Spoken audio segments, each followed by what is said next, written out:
생각이 바뀌면 수익이 보인다. 역발상 투자의 문현진 멘토입니다. 자, 오늘도 굉장히 많은 종목들 급등하고 있고요. 또 상당히 많은 종목들이 급락 또는 하락을 하고 있는 시장인 것 같은데 오늘도 어떤 이야기를 한번 해볼지, 어떤 흐름을 또 쫓아가야 될지는 상한가에 들어간 종목을 체크하면 답이 나올 것 같습니다. 자, 일단 오늘도 역시 도움이 된다면 좋아요와 구독 그리고 알람 설정까지 반드시 부탁드리고요. 그리고 매주 화요일과 일요일 제가 오후 9시에 무료 강연 여러분들 공부방 준비하고 있으니까요. 많이 참석하셔가지고 좋은 이야기, 좋은 코멘트 듣고 가시면 좋을 것 같습니다. 자, 일단 오늘 시장부터 먼저 체크 한번 해볼 텐데요. 일단 시장이 지금 역시나 저점 어제 테스트를 하면서 2975포인트 지지가 되긴 했으나 야, 이 뭡니까? 오늘은 무너지고 있습니다. 하루 지지가 된다고 해가지고 우리가 속으면 안 된다라는 건데요. 어제는 종가상으로 이렇게 2975포인트 이상에서 마무리가 되면서 2976으로 마무리가 됐었거든요. 근데 이제 그 부분이 오늘 아침에 양봉으로 올라오면서 괜찮은 척 하다가 이제 많은 분들 속이고 음봉으로 똑 떨어지기 시작했다라는 거예요. 자, 어찌됐든 저점을 무너뜨리고 있기 때문에 하락할 가능성이 매우 높아졌다라고 보시면 되고요. 이렇게 되면 당분간은 좀 밀릴 수도 있지 않나라고 보는 게 맞을 것 같습니다. 뭐 하루 이틀 정도는 반등이 나올지 모르겠으나 전체적인 흐름으로는 이렇게 우하향을 하고 있는 하락세가 진행이 될 가능성이 매우 높아졌다라고 보시면 되겠죠. 자, 그러다 보니까 오늘 어떻게 되었는가, 시장 여러분들 다들 겪고 계시겠지만 상승 종목보다는 하락 종목이 훨씬 더 많은 시장이 만들어졌고요. 코스닥도 마찬가지가 됐죠. 385대 926으로 나뉘어졌습니다. 그래서 지수는 지금 좀 밀리는 형태가 되었다라고 보면 돼요. 어떤 분들은 그런 것 같아요. 아우, 지수 너무 많이 빠져요. 이거 빠져가지고 어떻게 합니까? 이젠 더 이상 안 빠지지 않을까요? 라고 하시지만 제 생각엔 이제 시작이다 라고 보여집니다. 그래서 지금부터는 안전벨트 꽉 매고 잘 대응을 해야 된다라고 말씀드리고 싶고요. 지지가 되곤 있지만 지금 문제는 뭐냐면 미국 시장은 좋으나 우리 시장은 안 좋다입니다. 미국이라고 하는 국가가 연준에 있잖아요. 근데 우리나라도 한국은행이 있듯이 미국 경제와 우리나라 경제, 한쪽 경제가 좋아지게 되면 우리나라도 좋아지겠지라고 생각을 하지만 미국 경제가 좋아지면 우리나라에 투자된 돈들이 미국으로 갈 가능성이 높아지게 되겠죠. 그래서 증시에는 오히려 반대로 움직일 수 있는 상황이라고 보시면 되겠습니다. 그래서 지금은 전 세계 경제가 무너졌다가 미국부터 회복하고 있다라는 그런 분석이 많이 나오고 있는 만큼 미국만 치고 간다? 그 말은 미국에 돈이 몰릴 가능성이 크다라고 봐야 되겠죠. 그래서 역시나 환율이라고 하는 부분도 계속 이렇게 올라가는 형태로 진행이 될 수밖에 없는 게 아무래도 환율도 위쪽으로 가려고 하는 그런 모양이 만들어지는 것은 뭐 어떻게 보면 당연하지 않을까. 미국 돈의 가치가 높아진다. 그래서 제가 달러 사나라라고 이야기를 많이 드렸던 부분인 거죠. 자, 어찌됐든 이제 그런 부분들 때문에 지금은 지수가 내려가고 있다라고 보시면 되고요. 이 내려가는 건 어디까지 내려가는지는 그 누구도 알 수가 없습니다. 다만 지난번에 이렇게 횡보했던 자리죠. 이런 포인트가 어떻게 보면은 의미가 있는 자리지 않을까라고 생각하면서 2750포인트까지는 밀려 내려갈 수도 있겠구나라고 보시는 게 좋아요. 그럼 저기까지 내려갈 때 종목마다 좀 편차는 있을 겁니다. 오늘만 하더라도 1% 빠지는 기업도 있고 뭐 한 8% 빠지는 기업도 있을 거란 말이에요. 그래서 뭐 3, 4% 정도는 평균적으로 빠지는데 지수가 밀려 내려갈 때 종목마다 얼마나 밀려 내려갈지는 알 수가 없습니다. 뭐 10% 빠지는 기업도 있을 거고 어떤 기업은 크게 빠져서 한 40%, 50%까지 빠질 수도 있을 것 같아요. 자, 그래서 지금 이 상황에서는 어디까지 빠진다는 예측하지 마시고요. 빠질 때 손절보다는 반등 때 손절이 나오니까 약간 마음을 비우고 시장을 바라보는 것이 좋다라는 조언을 드리고 싶네요. 자, 이런 상황에서도 오늘 역시나 상한가 또는 급등하는 종목들 좀 많이 있는 것 같은데 보도록 하겠습니다. 자, 일단 상한가에는 5종목이 들어가 있습니다. 한일화학, 팜스토리, 그리고 이스타코, 자안, 성보화학까지 5개 보이고요.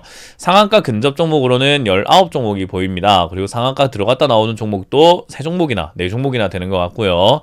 또 반대로 이제 10% 이하로 빠지고 있는 기업들, 오늘 하한가도 한 종목이 있네요. 센트럴 인사이트라고 하는 기업인데 차트를 한번 보도록 할까요? 별로 좋아 보이는 차트 모양은 아닙니다. 거기다가 관리 종목인데다가 재무제표도 좋지 않기 때문에 이런 기업들 급등했다라고 했을 때 아마 좋은 이야기 때문에 급등했다라고 알고 계실 텐데 그렇게 잘못 잡게 되면은 큰일 난다, 큰 코 다친다라는 것을 여러분들 명심하면 좋을 것 같고요. V1텍 하락하고 있고요. SNK 역시 CKH 급락하고 있기 때문에 CKH 같은 경우도 잘못 잡으면 정말 큰일 나겠죠. 이런 거 떨어지는 칼날 잡지 마라 라는 조언을 드릴 수 있겠습니다. 자, 일단 오늘 상한가 들어가는 성보화학부터 살펴볼 텐데요. 성보화학 왜 급등했는가? 윤석열 테마주로 엮였네요. 윤석열 주의보 역시나 아직까지도 이어지는 것 같습니다. 역시 이 윤정선 대표이사가 윤석열 검찰총장 전 검찰총장과 파평윤 씨로 같은 성씨다라고 하는데, 뭐 이러다가는 저도 문재인 대통령님과 함께 같은 남평문 씨로 엮여가지고 문현진 멘토도 그렇게 급등하는 거 아닌가, 뭐 이런 생각을 해볼 필요가 있을 것 같네요. 뭐 아무 상관이 없거든요. 근데 이렇게 엮여서 급등하는 거 웃기지 않나요? 그래서 저는 개인적으로 좀 이상한 상황이 만들어지고 있는 것 같다. 그래서 윤석열 테마들 좀 조심해야 될 필요가 있지 않을까. 그래서 역시 급등락이 심합니다. 아랫꼬리도 많이 심하고 윗꼬리도 심한 거 보니까 조심해야 된다라는 생각밖에 들지 않네요. 그래서 들고 계시는 분들은 아니 이게 윤석열 테마로 엮인다고? 라고 하면서 매도하시는 게 맞을 것 같고요. 그게 아니신 분들은 조금 더 기다렸다가 다른 종목이 급등할 때 그때 한번 다시 잡아보는 게 어떨까. 윤석열 관련주는 조금 더 다른 종목이 급등하면서 빠졌을 때 다시 접근하자라는 조언을 드려보겠습니다. 자, 그리고 한일화학입니다. 한일화학은 또 왜 급등을 했을까? 아직은 알 수가 없네요.